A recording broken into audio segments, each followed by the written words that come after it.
isniinta soo socota meel ku sii qoro ku sii xariiqo isniinta mise axadda waxa inoo bilaabanayo 10kii maalmood ee ugu fadliga badnaa ugu miisaanka cuslaa ee sanadka oo dhan warkaa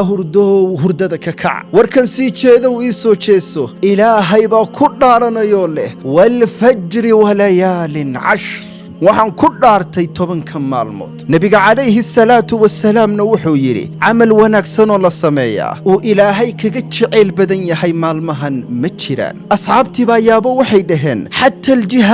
hatta jihaadka yaa rasuulallah nabigu wuxuu yiri hatta jihaadka ilaa qof naftiisii la baxay oo soo shahiiday ma ahe 10ka maalmood waxaad badisaa dhikriga iyo xuska alle nabiga calayhi salaatu wasalaam wuxuu yiri waxaad badisaan takbiirta tahmiida iyo tahliisha alxamdulillaah allahu akbar walaa ilaaha illa allah laba waxa ku dadaashaa 9kan maalmood inaad soontid ilaahay baa kugu dambi dhaafaya dunuubtaada oo dhan 3 waxa ku dadaashaa toobadkeen inaad ilaahay u noqotid inaad ilaahay baridid ka nadiifi qalbigaaga xumaanta ka nadiifi qalbigaaga cuqdada ka nadiifi qalbigaaga xiqdiga ka dhig 10ka maalmood kuwii aa ku bedeli lahayd noloshaada iyo kuwii aa kaga xoroobi lahayd naarta iyo cadaabka kulul muuqaalkan ha isku koobin walaalaha kalena xasuusi khayr iyo kul